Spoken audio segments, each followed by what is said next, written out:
రాహుల్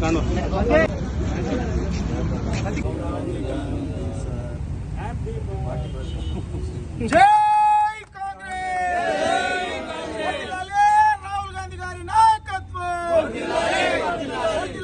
రాహుల్ గాంధీ గారి నాయకత్వం, రామ్మోహన్ రెడ్డి గారి నాయకత్వం.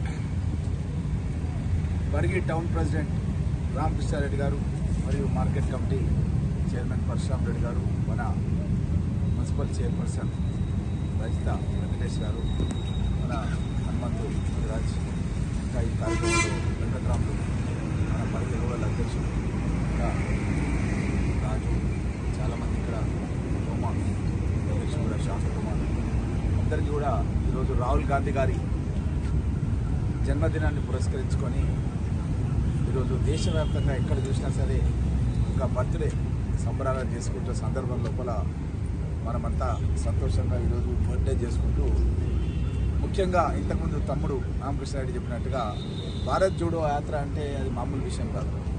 మన భాస్కర్ ఇక్కడనే ఉన్నాడు, తెలంగాణ భారత్ జోడో యాత్ర చేసిన కోడికాడులో ఉన్నాడు, స్టేట్ యాత్రి ఆయన కర్ణాటక నుంచి మన స్టేట్కి ఎంటర్ అయినప్పుడు మక్తల్ దగ్గర ఎంటర్ అయినప్పటి నుంచి స్టార్ట్ చేస్తే మహారాష్ట్రలకు పోయే వరకు కూడా పాదయాత్రనే చేసిండు. బ్యాగ్ వేసుకొని బట్టలు వేసుకొని పాదయాత్రలో ఉన్నాడు. అయితే ఒక రాష్ట్రం చేయడానికనే చాలా కష్టమైంది. మనము దేశం, ఎందుకంటే నేను లాజిస్టిక్స్ కమిటీ చైర్మన్, అంటే రాహుల్ గాంధీ గారు ఎక్కడెక్కడ పోతే అక్కడ టెంట్లు వేపియాలి, భోజనాలు పెట్టియాలి, మొత్తం అరేంజ్మెంట్ అంతా నేనే చూసుకున్నాను అనమాట, మొత్తం స్టేట్ మొత్తం. సో తనేమో పాదయాత్రలో ఉన్నాడు. అయితే ఒక పాదయాత్ర దేశవ్యాప్తంగా చేయడం అనేది ప్రపంచంలోనే ఇంత పెద్ద పాదయాత్ర కూడా చేయలేదు. రాహుల్ గాంధీ గారు మన దేశంలో ఉన్నటువంటి పేద ప్రజలు, యువకులు, మహిళా సోదరిమణులు వీళ్ళందరూ కూడా కష్టాలు ఏమున్నాయి వాళ్ళతో మాట్లాడాలి, వాళ్ళతో తెలుసుకోవాలనే ఉద్దేశంతో ఈ పాదయాత్ర అనేది చేసి తను మన దేశంలోనే ఒక నూతన రాజకీయ ఉత్సాహం అనేది మన ప్రజల లోపల తీసుకురావడం జరిగింది. అయితే తను ఈ మధ్యకాలంలో మాట్లాడుతున్నటువంటి విషయాలను కూడా గమనిస్తే, నేను వికారాబాద్ జిల్లా లోపల 10 రోజులు శిక్షణ కమిటీ చైర్మన్గా ఉన్నాను తెలంగాణ. 10 రోజులు శిక్షణ తెలంగాణ ఆంధ్రప్రదేశ్ జిల్లా అధ్యక్షులకు చేస్తున్న సందర్భం లోపల ఆయన చెప్పినటువంటి మాటలు, ఒక రోజంతా మాతో గడిపిండు, జిల్లా అధ్యక్షులందరితో కూడా స్పెండ్ చేసిండు, మొత్తం హోల్ డే. ఆ రోజు ఏంటంటే, మనం కాంగ్రెస్ పార్టీ ద్వారా మన దేశంలో బీజేపీ ప్రభుత్వం పూర్తిగా ఏదైతే చట్టపరమైనటువంటి సంస్థలు, ఎలక్షన్ కమిషన్ ఆఫ్ ఇండియా కావచ్చు, నీతి ఆయోగ్ కావచ్చు, ఏవైతే ఉన్నాయో అన్నింటినీ కూడా వాళ్ళు మొత్తం కూడా వాళ్ళ కంట్రోల్లోకి తీసుకొని వాళ్ళ పార్టీకి సంబంధించిన ఆర్గనైజేషన్స్ కింద వాళ్ళు నడిపించడం అనేది జరుగుతున్నది. కాబట్టి మనం యువతను ముఖ్యంగా మనం ముందలు పెట్టి ఎప్పటికప్పుడు ప్రజలకు కాంగ్రెస్ ప్రభుత్వం చేస్తున్నటువంటి విషయాలన్నీ కూడా తెలియజేయాలని ఆ రోజు మీటింగ్ లోపల చెప్పడం జరిగింది. నేను షకీల్ భాయ్ అంటే మీకు అందరికీ తెలుసు, మైనార్టీ సోదరుడు, మన బర్గి కాన్స్టిట్యున్సీ చిట్టంపల్లి. ఆయన కొడుకు అమీర్ అని మీరందరూ గుర్తుపడతాడు, ఆయన కొడుకు. అయితే ఆ పిల్లోడికి ఇంట్రెస్ట్ ఉంది, నేను మైనార్టీ కాంగ్రెస్లో పనిచేస్తాను సార్ అని నా దగ్గరకు వచ్చాను. చాలా తక్కువ మంది వస్తారు నేను పనిచేస్తాను మైనార్టీ కాంగ్రెస్, కానీ ఎవరు రాకపోతే నేనేం చేసిన అంటే, వికారాబాద్ అని ఒక ఆయన ఉండే, ఆయనకు 2 times ఆయనకి ఎక్స్టెన్షన్ ఇచ్చిన, ఈ కుర్రాడు యాక్టివ్ ఉన్నాడు చేస్తాను వచ్చింది కదా అని చెప్పి ఆయనకు లెటర్ ఇస్తే ఆయన అపాయింట్ చేసిన. ఆయన వికారాబాద్ జిల్లా మైనార్టీ ప్రెసిడెంట్. అయితే ఆయనకు రాహుల్ గాంధీ గారి దగ్గర ఒక మీటింగ్ ఉండి మైనార్టీలందరినీ కూడా పిలిచిరట, ఢిల్లీకి పిలిస్తే అక్కడ మాట్లాడే అవకాశం దొరికిందనమాట. రాష్ట్ర అధ్యక్షునికి మాట్లాడే అవకాశం ఇచ్చిరంట. ఆయన కొద్దిగా రాహుల్ గాంధీతో మాట్లాడాలంటే జర వెనక ముందు ఎత్తున్నాడు. మనోడు అమీర్ తీసేసుకున్నాడు, మైక్ తీసేసి రాహుల్ గాంధీతో నేను మాట్లాడాడు, నిన్న ఢిల్లీలో మాట్లాడాడు, చాలా బాగా మాట్లాడాడు. ఆయన ఏం మాట్లాడిందంటే, సార్ మనం కష్టపడి కాంగ్రెస్ పార్టీ నాయకులు, కార్యకర్తలు ఎవరైతే పార్టీకి ముందు నుంచి ప్రభుత్వంలోకి రావడానికి పనిచేస్తున్నారు, కొంతమంది ఏమో ప్రభుత్వం వచ్చినాక కూడా వస్తున్నారు కొంతమంది, మరి వాళ్ళ పరిస్థితి ఎట్లా సార్, మన పరిస్థితి ఎట్లా అని రాహుల్ గాంధీ గారిని అడిగింది అమీర్. షకీల్ భాయ్ కొడుకు అడిగింది నిన్న. అంటే వాళ్ళు ఉన్నా సరే మీ ప్రిఫరెన్స్ మీకు ఉంటుంది, ఎందుకంటే గెలిచిన తర్వాత వచ్చిన వాళ్ళకు, మన గవర్నమెంట్ వచ్చిన తర్వాత ఎవరైతే పనిచేస్తున్నారో వాళ్ళ ప్రిఫరెన్స్ వాళ్ళకు సపరేట్ ఉంటుంది, మీ ప్రిఫరెన్స్ వాళ్ళకంటే ఎక్కువ ఉంటుంది అని స్పష్టంగా మన అమీర్ అడిగితే నిన్న రాహుల్ గాంధీ గారు సమాధానం ఢిల్లీలో ఇందిరాభవన్ లోపల మీటింగ్ హాల్ లోపల చాలా స్పష్టమైనటువంటి జవాబు ఇచ్చిండు. కాబట్టి మీకు అందరూ కూడా చెప్పడం ఏంటంటే, తప్పకుండా మీరు అందరూ కూడా ఎలక్షన్లకు ముందు నుంచి కూడా అందరూ నా వెంబడి పనిచేస్తున్న వాళ్ళు, కాబట్టి తప్పకుండా మీ అందరికీ కూడా అన్ని విధాలు కూడా చూసుకునే బాధ్యత ఉంటుంది. కాకపోతే ఇంకా ముందు అనేది మనం వెయిటింగ్ చేయాల్సి వస్తుంది. ఎందుకంటే షకీల్ భాయ్ అనే వ్యక్తి ఎప్పటి నుంచి పనిచేస్తున్నాడంటే, కాంగ్రెస్ పార్టీలో షకీల్ భాయ్ ఇంట్లో ఒక ఫోన్ ఉంటుంది, ట్రంకాల్ బుక్ చేయాలి. అయితే అల్లు అనంతరాములు మన దగ్గర ఎంపీ ఉండే నగర్ కమ్యూనిటీ మనం అప్పుడు ఆయన మల్లు అనంతరావులు వస్తే షకిల్ భాయ్ ఇంట్లో వండుకుంటుండే. అప్పుడు బట్టి విక్రమార్క ఇప్పుడు డిప్యూటీ సీఎం ఉన్నాడు కదా, ఆయన సంచి తీసుకొని ఆయన వాళ్ళ అన్నది బ్రీఫ్ కేస్ తీసుకొని ఆయన ఎంబడి వస్తుండే.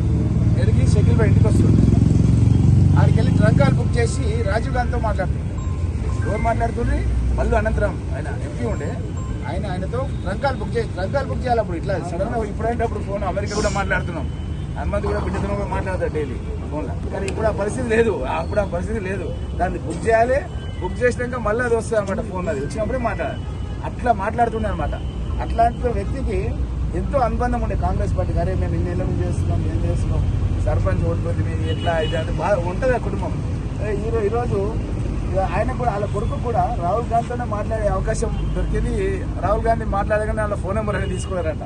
అలా ఢిల్లీలో ఉంటుంది కదా, నెక్స్ట్ మళ్ళీ ఎప్పుడైనా మీకు ఫోన్ చేస్తాం మీటింగ్లో కానీ నెంబర్ తీసుకురంట. కాబట్టి అందరికి కూడా అన్ని విధాల అవకాశాలు వస్తాయి. ఇప్పుడు మెయిన్ ఏంటంటే ఎస్ఐఆర్ మీద కాన్సన్ట్రేషన్ చేయాలి. ఎందుకంటే చాలా రాష్ట్రాల్లో ఓట్లు తీసేసారు అనేది మన దృష్టికి వస్తుంది. ఈ నెల 25 తారీఖు నుంచి నెక్స్ట్ మంత్ 24 తారీఖు వరకు ఇంటింటికి 3 సార్లు వచ్చే కార్యక్రమం మన పంచాయతీ సెక్రటరీలు అదేవిధంగా అంగన్వాడీలు వస్తున్నారు మన దగ్గర. కాబట్టి మనం జాగ్రత్తగా వాళ్ళతో పాటు కలిసి వెళ్ళి మన ఓట్లన్నీ కూడా పరిరక్షించుకోవాలి. ప్రతి కాన్స్టిట్యున్సీలో 20-30% ఓట్స్ మ్యాపింగ్ 2002లో కూడా ఎస్ఐఆర్ జరిగింది. అది ఇది రెండు చూసుకుంటాకల్లా తేడాలు వచ్చేస్తున్నాయి. కొంతమంది ఏంటంటే మన దగ్గర మైనార్టీ సోదరులు మొహమ్మద్ రహీం అని చెప్పి రాస్తారు, కొన్ని దారిలో ఎండి రహీం అని రాస్తారు. అయితే 2 పేర్లు వేరే ఉన్నాయని కొట్టేస్తున్నారు. అది అట్లా కొట్టేద్దాం అన్నమాట. అది షార్ట్ కట్ రాసి ఇప్పుడు ఏం చేయాలంటే మనం ఫుల్ రాసేసుకోవాలి, మొహమ్మద్ రహీం రాయాలి. లేకపోతే ఇది ప్రాబ్లం ఉన్నది. వాళ్ళు కొట్టేస్తున్నారు, ఏదో ఒక అడ్డం చూపించి కొట్టేస్తున్నారు వాళ్ళు. అదేవిధంగా కొంతమంది తల్లిగారి ఇంట్లో ఒక పేరు ఉంటుంది, భర్త ఇంటికి వచ్చిన ఒక పేరు ఉంటుంది. ఆ పేర్లు తప్పుంటే కూడా కొట్టేస్తున్నారు. అదే ఒక ఇంట్లో వెనక పెద్ద మనుషులు ఏం చేస్తున్నారంటే 6-7 మంది కొడుకులు ఉంటే వాళ్ళ ఏజ్ తక్కువ చెప్పుకుంటున్నారు. వాళ్ళ పిల్లలు అన్ని లిస్ట్ రాసినాకల్లా అంత చిన్న వయసులో నీకు ఇంతమంది పిల్లలు ఎట్లా కొట్టిరని అది కూడా కొట్టిస్తున్నారు. కాబట్టి మీరు అందరూ కూడా ఎంఆర్ఓ ఆఫీసులలో మీటింగ్స్ నడుస్తున్నాయి రెగ్యులర్గా. ఆ మీటింగ్స్లలో కూడా ఆల్ పార్టీస్ని పిలిచి మాట్లాడుతున్నారు. కాబట్టి ఆ మీటింగ్స్లలో కూడా మీరందరూ కూడా పార్టిసిపేట్ చేసి మన ఓట్లన్నీ కూడా సంరక్షించుకొని మన కోడలమ్మలు ఎవరో వచ్చారో వాళ్ళ పేరుగా రాపించి కొత్త యువకులు యూత్ కాంగ్రెస్ వాళ్ళు యంగ్స్టర్స్ ఎవరైతే ఉన్నారో 18 ఏళ్ళు ఎవరికైతే నింటే వాళ్ళకి కూడా యాడ్ చేయాలి. ప్రతి ఒక్కరు ఫామ్ నింపాలి. నేను కూడా నింపాలి, మీరు కూడా నింపాలి. ఇప్పుడు ఎన్యుమరేషన్ ఫామ్ అని కొత్తగా వచ్చింది, అది అందరూ కూడా నింపాలి. 2002లో ఉన్న వాళ్ళ ఓటర్ లిస్ట్ అనేది వాళ్ళ ఫోటో అతికించుకొని తీసుకొస్తారు. మనం కొత్త ఫోటోలు కూడా 2 ఫోటోలు అతికియాలి, కలర్ ఫోటోస్. కాబట్టి దీంట్లో ఎవరైతే పార్టిసిపేట్ చేయరో వాళ్ళకి ఓట్లు పోతాయి. కాబట్టి దీని విషయంలో ఒక్క వ్యక్తికి ఒక ఓటే.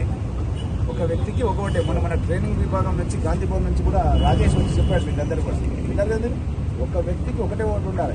ఇప్పుడు నేను హైదరాబాద్లో మణికొండలో కూడా పెట్టుకుంటా ఓటు, బరిలో కూడా పెట్టుకుంటా అంటే నడవదు, అర్థమే కదా. కాబట్టి మనం చెప్పిన కదా మీకు మీటింగ్లో. అయితే మనలు కూడా కొంతమంది పూణాలు ఉన్నారు, చాలా మంది ఎస్టీలు. పూణాలో కూడా ఓట్లు వేయాలి, ఇక్కడ కూడా ఉన్నాయన్నమాట. కాబట్టి అది నడవదు. వాళ్ళకి రిక్వెస్ట్ చేసి మనం ఏం చెప్పాలంటే నీకు ఏం పథకం రావాలన్నా ఇంటికాడ భూములు ఉన్నా ఏమున్నా మేమే కాపాడతాం. కాబట్టి ఇక్కడనే పెట్టుకోవాలి, అక్కడ పెట్టుకోవద్దని చెప్పాలి. మనం కనుక చెప్పకుంటే ఫామ్ నింపకుంటే ఓట్లు 2 తీసి పడేస్తారు. ఎందుకంటే పేరు ఫోటో 2 సాఫ్ట్వేర్ లోడ్ చేశారు ఏఐ ద్వారా. ఆ సాఫ్ట్వేర్తో ఆటోమేటిక్గా వెళ్ళిపోతాయి అనమాట. అంటే అది election commission of India rules ప్రకారం మన దేశంలో ఒక పౌరుడు ఒకే దగ్గర బాబాసాహెబ్ అంబేద్కర్ గారు ఒకటే ఓటు ఇచ్చింది, కానీ మనకు 2 ఓట్లు ఇవ్వలేదు ఇక్కడ. కాబట్టి మీరు దీన్ని కూడా దృష్టి పెట్టుకొని మీరందరూ కూడా మన ఓట్లన్నీ కాపాడుకొని అట్లనే కొత్త కూడల్లో ఓట్లు కూడా జమ చేసి 18 ఏళ్ళు వచ్చినా కూడా చేసి 16 ఏళ్ళు ఉన్న వాళ్ళు కూడా మనం ఏం చేయాలంటే ఇట్లా పుస్తకం పెట్టుకొని 16 ఏళ్ళు ఉన్న వాళ్ళు కూడా రాసి పెట్టుకోవాలి. ఇది ఇప్పటి నుంచే వాళ్ళకి టచ్లో ఉండాలి. యూత్ కాంగ్రెస్ వాళ్ళకు టచ్లో ఉండి నెక్స్ట్ వాళ్ళకు ఇంకో 2.5 years తర్వాత మళ్ళీ ఎవ్రీ 3 months ఒకసారి జరుగుతూనే ఉంటుంది ఎడిషన్. కానీ ఇది ఫైనల్ అయ్యేది మాత్రం 19/9కు ఇది క్లోజ్ చేసేస్తారు 3 నెలల తర్వాత యాడ్ చేయదు. ఇప్పుడు ఎవరైతే ఈ 2-3 నెలలు కనుక మనం లాపరో చేస్తే ఓట్లు పోతాయి. ఆల్రెడీ ఒక్కొక్క కాన్స్టిట్యున్సీలో 20-30% ఓట్లు పోయినాయి మన కాన్స్టిట్యున్సీలో. ఇవన్నీ